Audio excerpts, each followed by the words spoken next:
Florence Square, where culture meets business.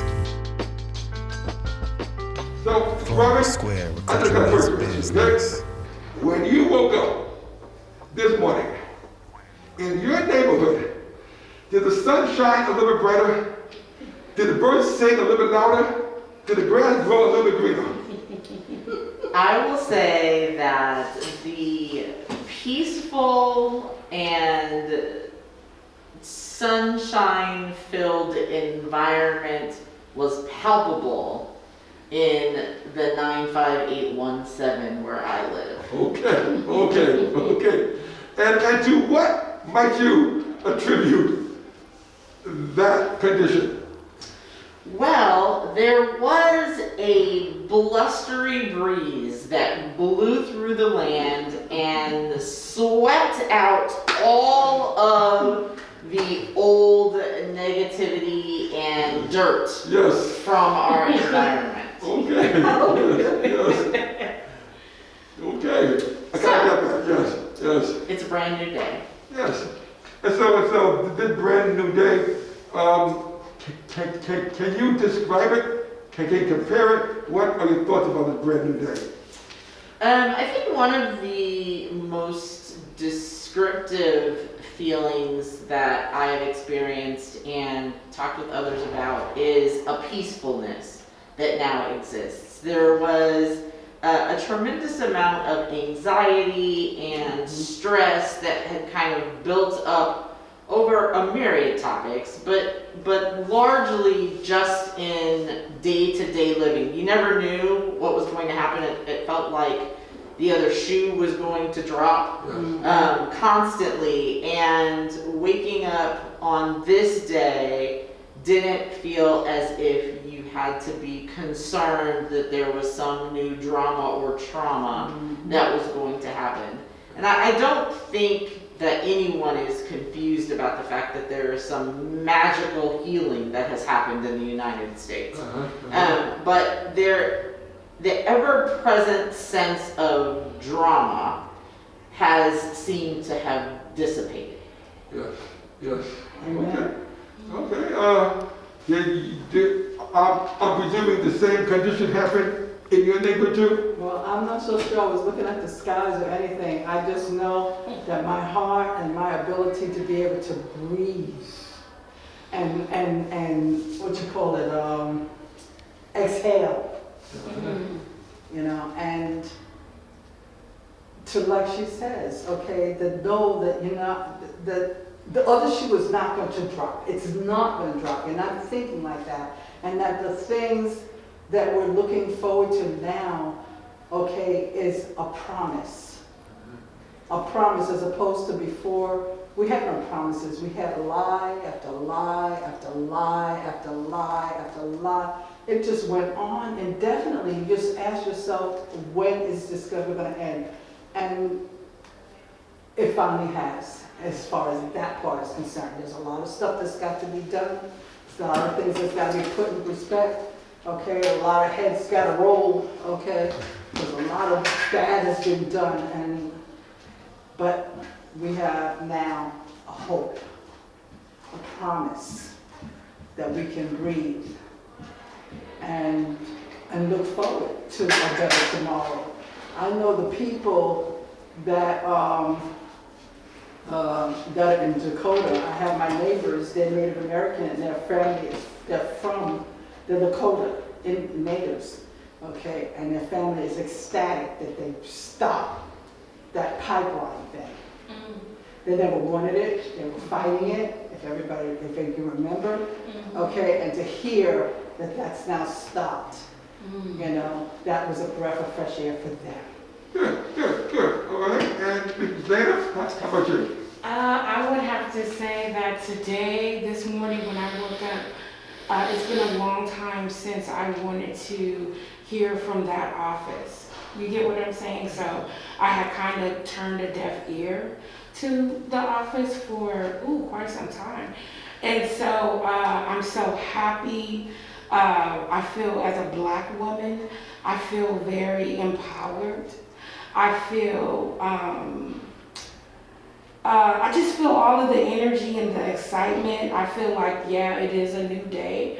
But like you said, I also feel like there is a lot of work that still needs to be done. And so while we're kind of like, you know, rocking back and forth to this like melody and harmony, it's also too a very real reality of what we've seen not too long ago. Like that energy didn't just, you know, so there's still much to contend with. So I know one thing that taught me is not to confuse reality with illusions.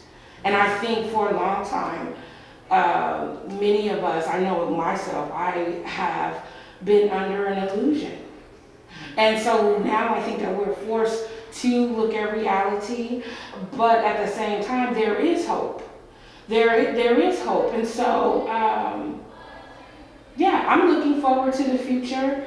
I'm looking forward to what could be and the possibilities. I'm looking forward to talk to Around the Way girls about what we saw and the poem that little goddess did. Yes, and so I already have it queued up, and so we're definitely going to talk and speak about that. And but we're also going to talk about the other stuff too. And so that's what I say about using the book club as a platform. I call it literal influence, because you have a captive audience, and they're young and impressionable, and there's a sponge. And one of the things that I do is I don't impose my views on them or anyone, but I do ask them questions and expose them to things that cause them to critically think. You get what I'm saying? And you know, you mentioned Miss Angela Gorman. Yeah. I do believe that's her name, right? Amanda. Amanda Yeah. Gorman, right? And when she got on, I honestly thought she was like 16 years old. Yeah. She looked so young and so Pure and innocent. Okay, right. And then she didn't just speak it, she performed it. Yes. And you saw her move. Yes. You saw her Yes, I was so excited. and you felt every word, and then you heard little touches of Jamie rhyming, and then, you know, for us old school people, you know what I mean? Yes, rhyming there, right? Justice. Right? Just. But then to find out that she's a 22 or 23-year-old 22. Harvard graduate. Yeah. And you're like, what? Yes. I also want to talk about the fact that for the first time, we have a woman, Indian, African-American vice president, Yes. who, if the stars align, will one day be president of the United States. That could happen. That could happen. And I think that as I look at her, I see hope there. I see promise there. I believe that if she is any bit what she could be, we're going to be in a better place. We can't be in a worse place. Not really. But, and now here's where I put the dun. One day, I'm going to write a book. Another? Another book. This book is going to be called 70 Million People. Because, talk about mental health, in my mind, I still can't get around that. Yeah. That bothered me so much because I thought, obviously wrongly, that his base was going to get crushed. I thought maybe 30 million people is his base. All the people that you saw storming the Capitol, his base. I said, okay, fine. There has to be more. They may not be Democrats, but they are intelligent people who, whether or not you care that his policy, you like his policy for whatever reason, you don't like the man. And the man is not a good representative of who the United States is. So 70 million people bothers me. Because I'm thinking, despite what they think about the man, they still voted for him. That bothers me so much. Mental health, I still can't get around that. And so my book has to discuss that, because I'm not the only one. I'm not the only one, right? But fine. Those 70 million people, I believe, based upon Biden's speech, many of them will gradually, not his base, mind you, but many of them will gradually understand and come to where he is. I do know one, and I'll let you be. A very good friend of mine, he is Republican. He has always said, no matter who's president, that is his president. So Biden is his president. And he is going to, see, he's not his base. But he said Biden is his president. So there are people like that who will come around and be okay. Well, that is sort of the problem, though, with this whole concept of his philosophy. And that is that somehow the truth fails to be the truth in certain spaces. I don't care what anyone thinks. The reality is Joseph R. Biden is the president. Yes. So there aren't like opinions that people can hold that change that. Like some people might say that shirt is blue, and someone else might say that shirt is aqua, and someone else might say that shirt is pewter, right? Those are opinions that can be debated. But the fact of the matter is, Joseph R. Biden is the president. So anyone who still holds a notion that that is not based in fact needs a therapist.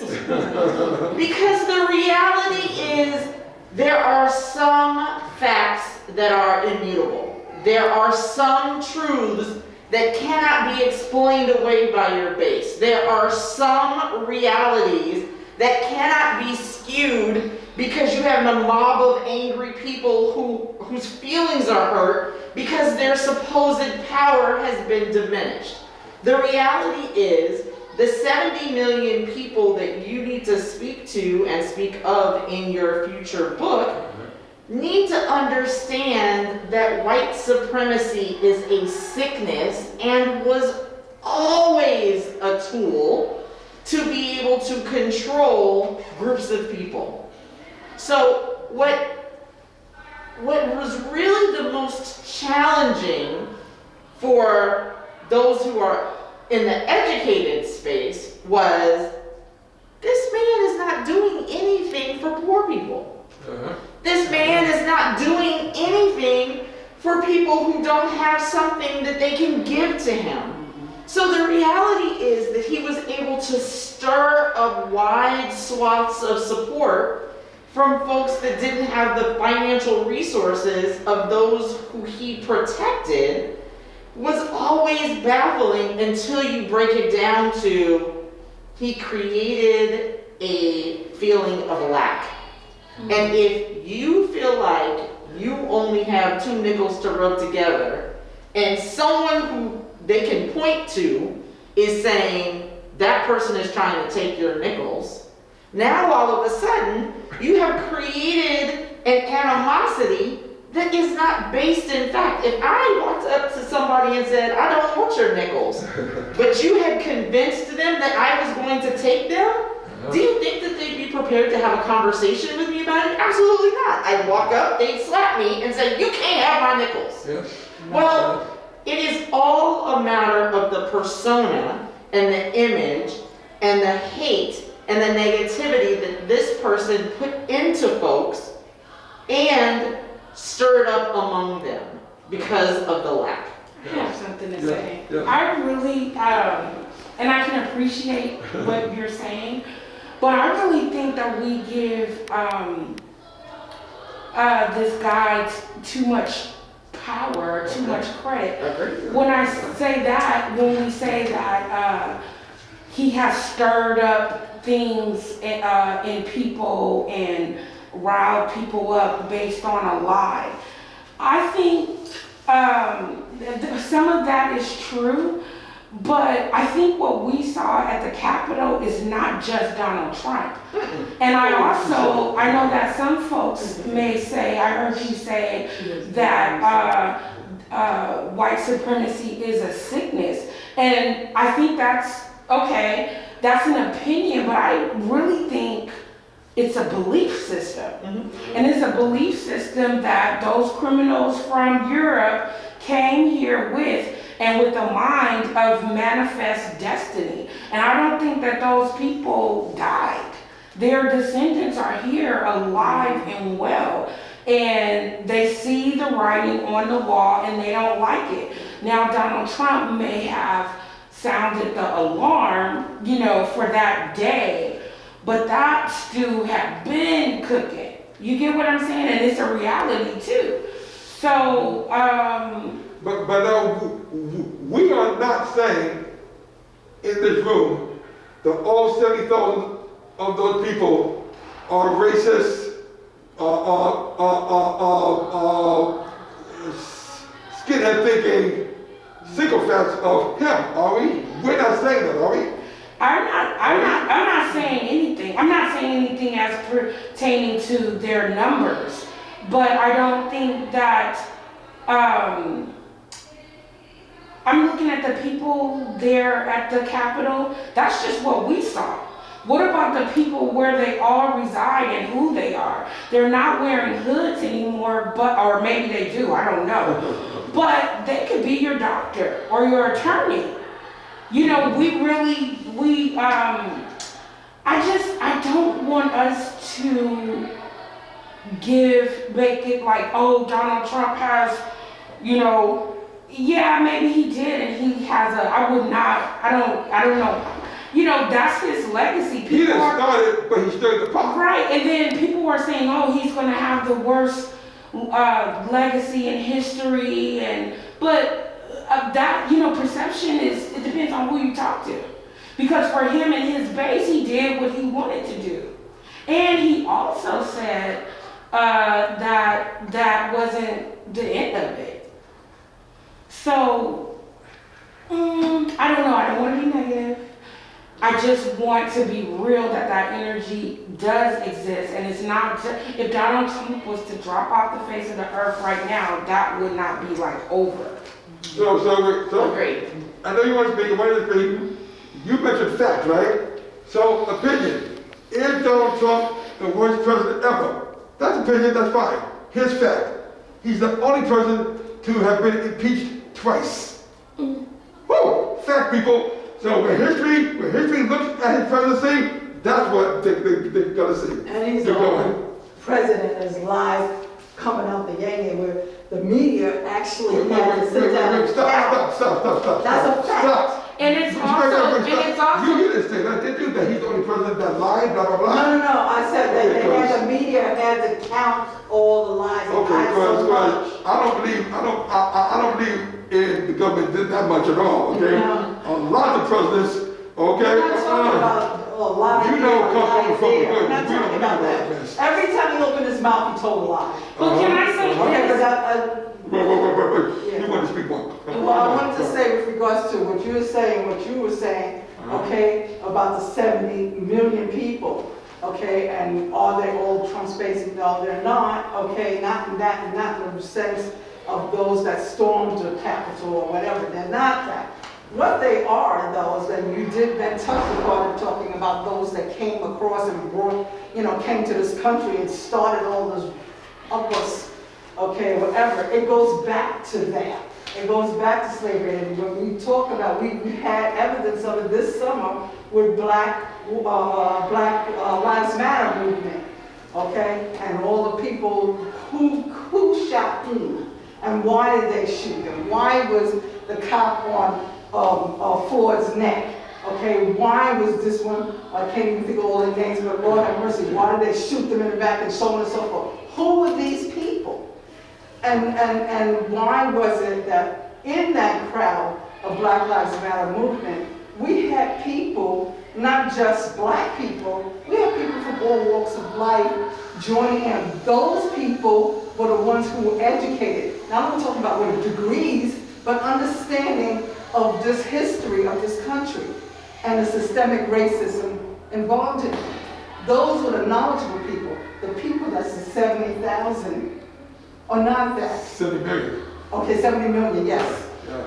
The sad part is that when we think about it as educators, when I was in school, there was no such thing. You didn't get history. You didn't get truth. Okay? We got fed lies. Lies about the Native Americans, we were called Indians. I grew up in New York. They talk about one Indian, the Iroquois Indians. That was it. Pocahontas. You saw on TV. You got Pocahontas, that was another lie. Okay? And so on and so forth. Yeah. Okay, whatever. But we've talked about this before. He who holds the pen holds the mic. Right. So the reality is the systematic disempowering of people was not because I have any opinion about you as an individual. The systematic disempowering of people was always about the land grab. It was always about holding the resources. So absolutely, it is not about one person. When you talk about white supremacy, it isn't about a single iconic individual. It is about a desired philosophy to own all the stuff. That's right. So I don't want there to be any confusion about the fact that the reason why history was altered was because someone had a moral high ground. The reason why history was altered was because there are diamonds in Africa that De Beers were trying to own. The reason why history was altered was because there is gold in Africa that the Jostens people or whoever the largest gold share owners are. The confusion that most people hold is that this is personal. It isn't that there is a person who sits on high and thinks to themselves, oh, I don't like people from that continent. No, I want their stuff. It is about resources. The thing that people- A general premise, but not 100%, okay? On a general level, and what I was talking about is the average Joe Blow or Mary Jane or whatever. I was talking about in the school systems, okay, nobody's educated. The people complain and says, oh, so-and-so's asking me, well, how can I be a better person? I don't know this, I don't understand about systemic racism because I've never experienced it. Why haven't you experienced it? Okay, because you're not part of that demographic, unfortunately. How are you gonna learn about that how it became, like what you're talking about, how did that come to be or whatever? People need to get educated. They're not educated. It's not in any history books. It's not anywhere. You really have to dig, like what you're doing for your research paper and so on and so forth. You have to dig to find the evidence. It's there, but if you're not told, if your mind is not opened up to say, well, I don't understand this, and how am I going to learn to understand what they're talking about? How am I going to know? You have to search for it. And until people have that open-mindedness, like the people who did march along in Black Lives Matter movements, those are the people that have the open minds. The rest of them, that 70 million, they don't. Do you know, to me, what is more dangerous than a white supremacist or a person who hates a particular race, whatever the race is? But what's more dangerous than a person who hates a particular race is a person who just doesn't care. Mm-hmm. If you think about it, and this is what you were saying, right? When they took slaves, it wasn't because they hated us. They just didn't care. They saw us as a commodity. That's all. As a way to make money, which is why when many of the people who died before they even got to America, it was just $1.00 on the ledger. Mm-hmm. They didn't hate us back then. They just didn't care. Mm-hmm. That to me scares me a heck of a lot more than somebody who hates me. And this is what I saw. This is what I saw in this administration, past administration. I don't think he cared. I just don't think he cared. I don't think he cared at all. Not one little bit. Now the people who you see, they dressed up for this. People, come on. They dressed up for the storming of the Capitol. They come on. What? I thought they were at a college football game. Okay, I did at a college football game. On. They dressed up for it. That was your Schomburg, okay? That was it. Okay. You know you're committed where before you go, you're at home going, hey, should I paint myself blue or pewter? You know what I mean? Okay, so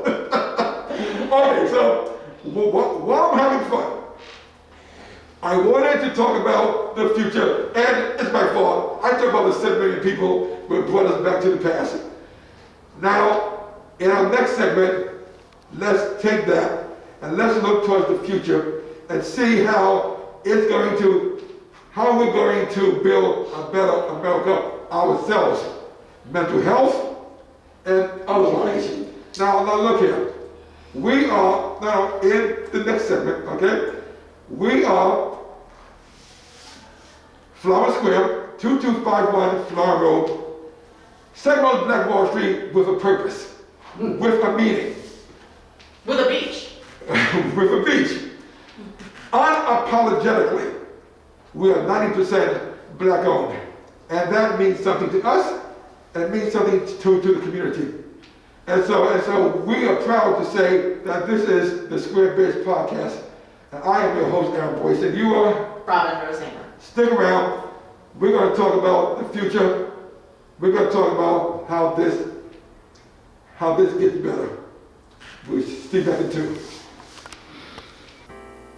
My name is Aaron Boyce, host of the Square Biz Podcast here at Flower Square, where culture meets business. 2251 Flower Road, 24th and Flower Road, right here in the heart of South Sacramento. I'm here at what we call the Wall of Miracles. That absolutely define the African American experience in Africa and here in the United States. On these walls, you will find the coming from the continent to coming to America and our successes that we've had despite the adversities and the problems that have systemic racism that have occurred from the early 1600s until now. So come on in, check us out. We really want you to come through this wall. We want you to experience this wall. We want you to understand who we are by this wall and through this wall. Aaron Boyce, Square Biz Podcast. Check us out on social media. We're at 2251 Flower Road, Flower Square, where culture meets business.